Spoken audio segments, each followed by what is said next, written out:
Hi, I'm Daz. Something unusual on the bench today, I'm just having a quick look at. I paid the princely sum of 50p for this device. It's a Radio Rally. It's a Chinon movie sound recorder. So it's a cassette recorder with a difference. There's an extra socket on here. Two sockets. Looks like a 3.5 and 2.5 and a normal synchro switch. So as far as I know, this was used to go with a 8mm or whatever silent camera, and was used to synchronize sound with it. I don't know much more than that about it, but I thought for 50p I'd buy it just to see what fun I could have with it. It's got a recording level indicator here. There's an auto manual switch for recording level and a tone and a volume. There's a DIN socket, mains input, aux ear and a microphone, and presumably a remote socket, another 2.5mm on this side. Nothing much else going on that side. I've got the usual fast forward, rewind. There's a combined stop and eject on it. Just looking in the battery compartment, that's interesting. Yeah, someone's obviously done something there. The battery compartment looks like it's had batteries left in it, so it's fairly corroded, but if I can work out the polarity, perhaps I can power it up rather than on the mains. I notice it's got a Kodak microphone with it, so presumably someone used that with their perhaps with their camera if they had one with sound. But okay, I'll get this powered up and see what happens. Well, I've put an external supply on it. The interesting thing is actually drawing some current, and it's not even switched on, which is fascinating. There's about 60 milliamp disappearing, so that could mean there's a leaky capacitor or something else leaking. So I'm not going to power it up for long, in case something goes well, fut or bang. Just pressing the play, the level meter has moved, and there is amplifier operation. None of the reels are going round at all, no fast forward, rewind, but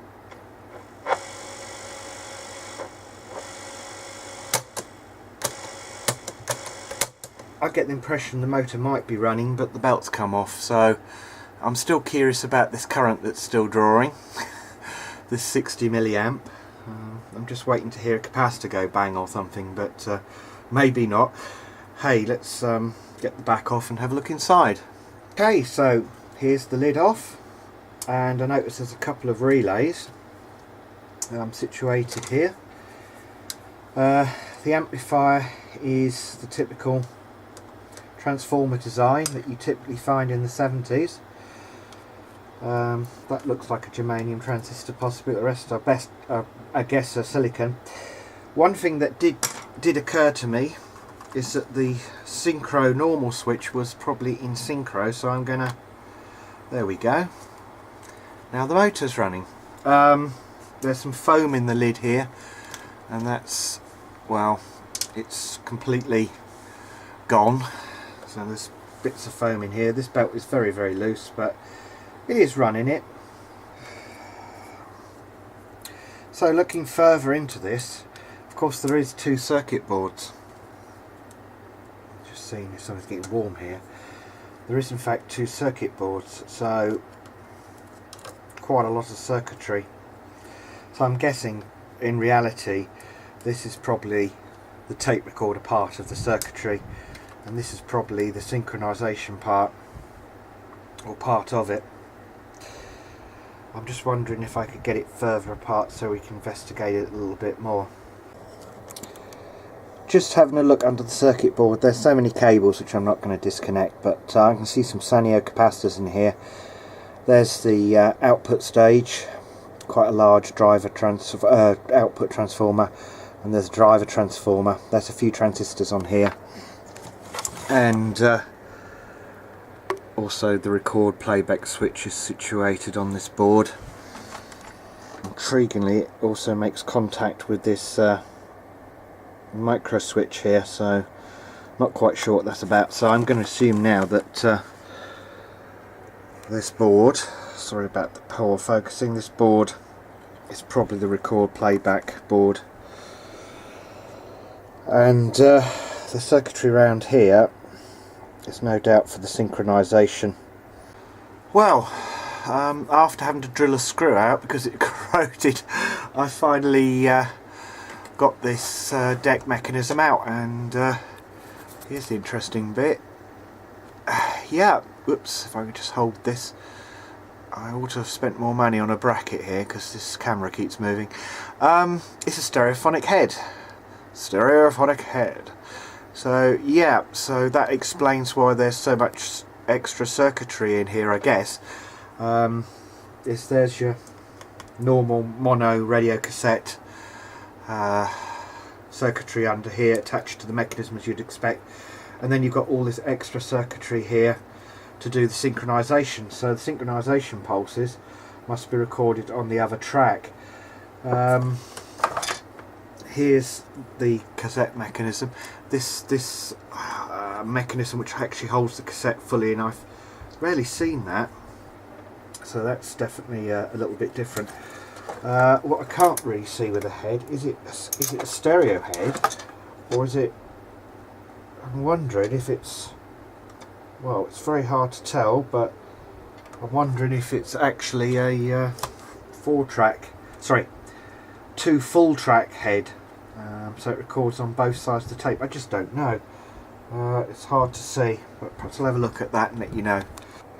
A bit of a tricky shot looking through the mechanism, and I'm just hoping it'll focus on what I want it to focus on, but I don't know if you can see that the record playback head appears to have, well, I don't know what it appears to have. It looks almost like a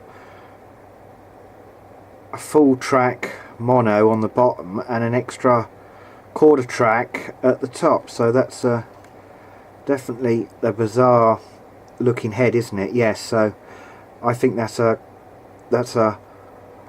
half track mono on the bottom, and I think that's a quarter track at the top, so it's definitely not normal stereo, is it? That is very, very weird looking head, I must say. Very, very weird indeed. I'm just trying to, that's better, that's a better shot, there you go. So that's a bit bizarre, isn't it? And if we can just focus on the array's head, I can find it. Where's the array's head gone? Come on, you're there somewhere.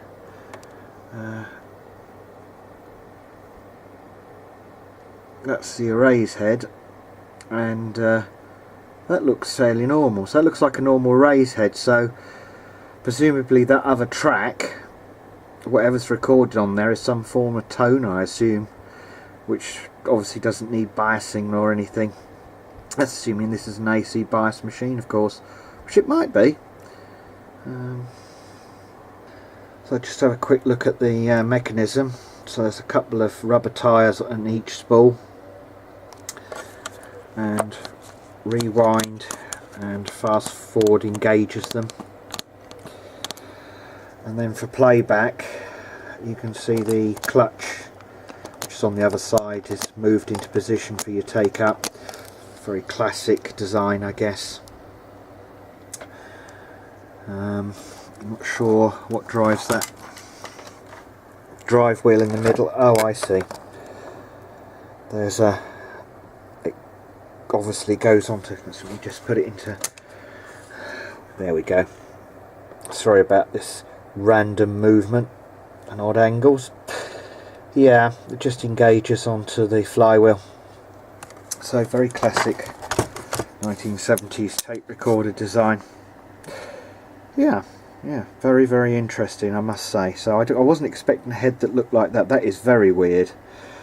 Perhaps somebody else knows something about these and can tell me a little bit more. That's what the comments are for, I guess. Anyway, I think I've done looking at this for the moment.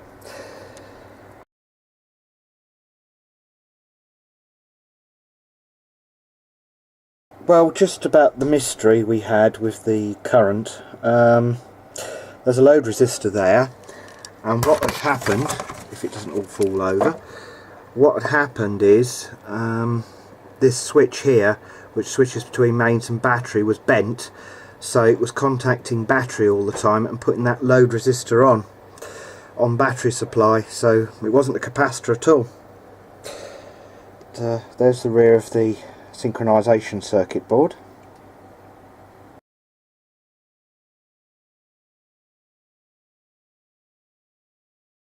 Well, somehow I've managed to get it back together with all the rusty screws, etc. But yeah, so at least we know what the 70 milliamp was. Got it in normal.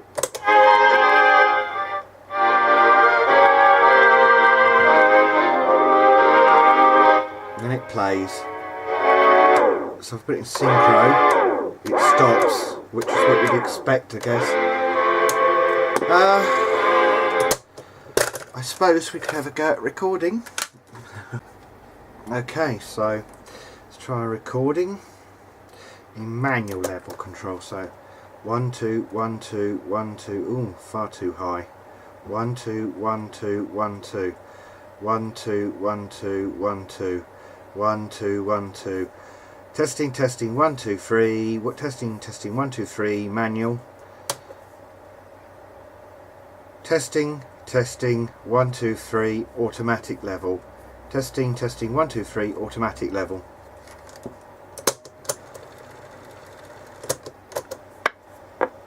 Control set 1 2 1 2 1 2. Ooh, far too high. 1 2 1 2 1 2 1 2 1 2 1 2 1 2 1 2. Testing testing 1 2 3. What testing testing 1 2 3 manual. Testing testing 1 2 3 automatic level. Testing testing 1 2 3 automatic level. That sounds pretty good actually. It's not bad sound quality. Big speaker. Okay, for my second piece of odd equipment I've got, I found this at Radio Rally, and it was free. It's in a 3 box. This is a Thorn synchronization amplifier for a slide projector. And it's got a connector presumably to fit the slide projector and the tape recorder that it was designed to be used for. It's also a monitoring earpiece, another DIN lead for stereo output, and there's another DIN lead here, so I thought it might be useful for the DIN leads. Okay, so just, there's bits falling off it already, so just looking at the top, if I can get it in the light right. Sync pulse. That's just a button you press. Just, there's play and record on the sync, and also there's 2 different equalizations. So the idea was with this device, you plugged it into your presumably 4-track recorder, because 4-track recorders by default have got, well, a stereo head-in, because you need to access 2 of the tracks to record on, even if it's a mono machine. So the idea of this little device was you could plug it in and it would provide playback on the other side of the head that the recorder itself was not playing back. So in effect you could play back pre-recorded stereo tapes using this device, but the main use of it was to allow you to record sync pulses on the unused track, and then when you play back the tape recording, those little pulses are used to advance the slide projector. So basically you could do commentary or music, and the little pulses that were on the unused track would activate this unit and move the slide on.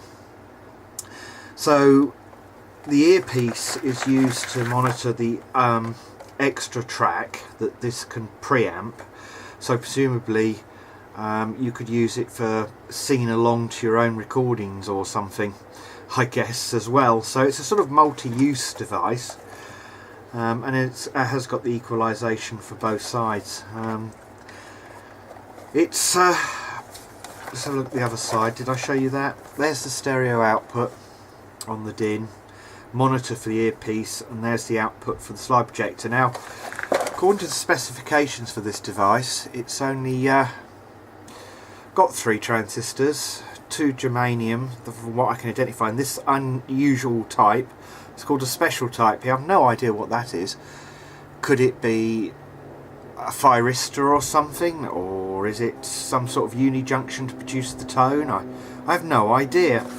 But yes, there are some instructions here on how to use the device and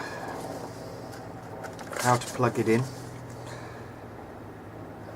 and how to connect the DIN plugs and which connections to use.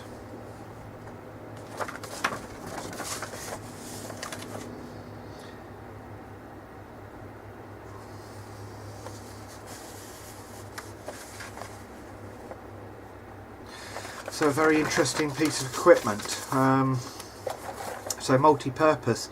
I suppose I've no idea how old this is, and I notice one of the buttons has fallen off now as well. I've no idea how old this is. I'm guessing late 60s, early 70s perhaps, when automatic projectors come along. But let's whip the lid off and have a look what's inside. Well, here's the inside of the synchronization device. Here's our 3 transistors, and I don't know if you can see that. Brimar, there's a Mazda, that one is an RCA transistor, so quite a mix of transistors there. Looking at the components, it really does look more 60s, doesn't it? And a British made capacitor in it, so that's obviously a little different.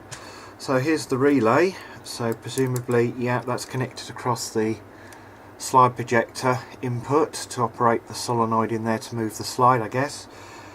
It looks like it's connected to a capacitor and resistor, probably for suppression, so it doesn't get loads of spikes into it. And presumably, as you switch these switches round, it's either used as a playback amplifier or an oscillator to record the tones on the tape. You're just recording a tone, so presumably there's no bias needed. It's just a tone. And then when it's switched in the other way, it acts as a tone detector off that track of the tape recorder and operates the relay when it detects the tone, presumably. And these resistors and capacitors here are part of the playback equalisation for use when you're on 3 3/4 or 7.5 IPSs with the reel-to-reel. Apparently, according to the manual, it says 30 volts input, so that probably gets that from this connector here, I guess, from the tape recorder it was designed to work with. But I remember seeing practical wireless projects for these slide advanced devices, etc. So it's just interesting to see a commercial one. And there's the potentiometer. That looks very much like a transistor radio pot, doesn't it, on there? Anyway, well, I hope you've enjoyed looking at this and the synchronized tape recorder just briefly. I don't really intend to do anything with these, but I just thought it would be interesting to yourselves just to have a look what's inside and what was available and what we did before the days of digital video or even analog video. But looks very interesting. Anyway, thanks for watching, and I'll see you soon.